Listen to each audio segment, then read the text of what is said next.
No, don't fall. There we go. Okay, so you're on a washing machine.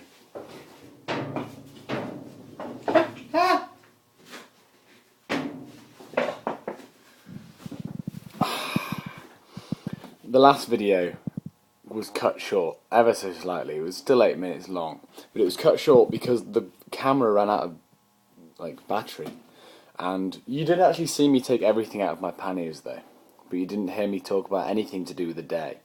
So this supplementary video, which has been brought to you by the next day, because it's light outside. I'm just going to tell you what happened on day 39. So day 39 we got up, and as we were getting up we realised it was really, really rainy, and we just thought that would be a good excuse for a lie-in.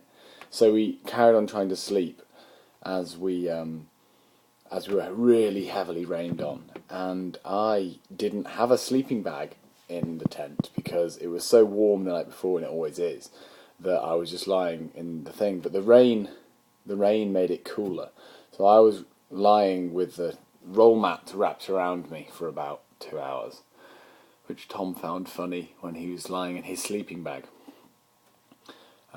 We got out of the tent when it stopped raining, started packing it away, and then a man walked over to us with a cup of coffee and apologised for him parking his truck, which I mentioned in the previous video, the night before. We didn't really mind. It was just a concern because we thought we would get told off for sleeping in the country inn, the Comfort Inn's grass area, like their garden. So he walked over and apologised, and he was moving his girlfriend was moving to Connecticut, and he had a massive van, like a removals van, and they had a trailer with their car on it as well, like attached to the back of the thing. So they were having real problems parking it up because in America you don't need any sort of license to drive a massive truck and a trailer with a car on it, even though you do in England. So that's why he was taking a long time doing that. And we offered to help him get out.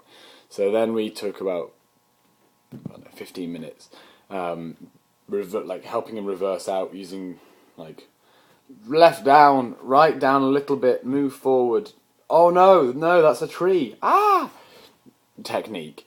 And he finally did get out, and he was so grateful for our help that he offered us, I think the phrase was, would you like food, cigs, or would you like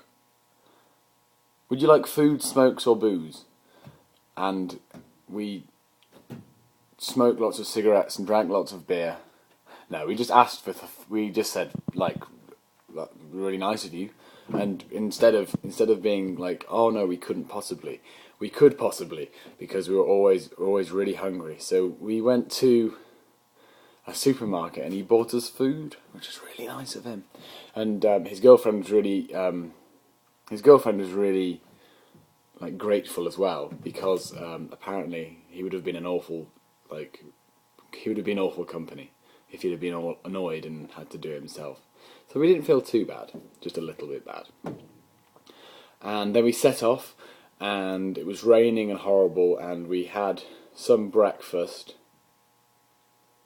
Yes, we had some breakfast, and a girl walked over to us and told us how dirty we were, and then asked us why we were so dirty. So we hated her, and she was not nice, calling us dirty. It's not our fault we haven't had a shower. And then we set off, and it was raining, and yes, even more rain. And we were chased by Amish people, and we overtook Amish people who with horse and cart with indicators. I thought the Amish weren't allowed electricity. They seem to be sort of a bit lax on that now. They have indicators and rear lights and all this stuff.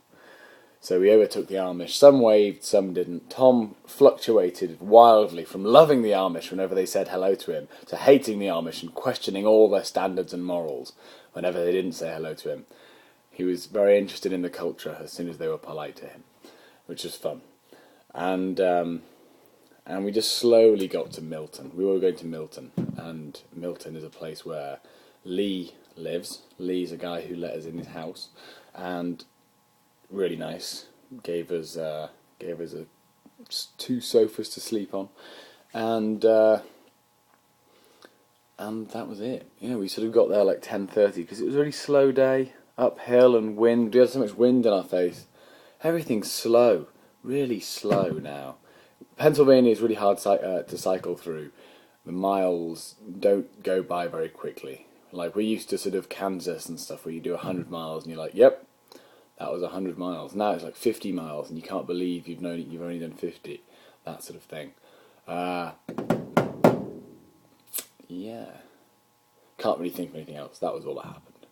Yeah, being chased by Amish people was scary as hell. It was like being in that film, the one with the headless horseman. Because you could only see a horse and a random black cabin.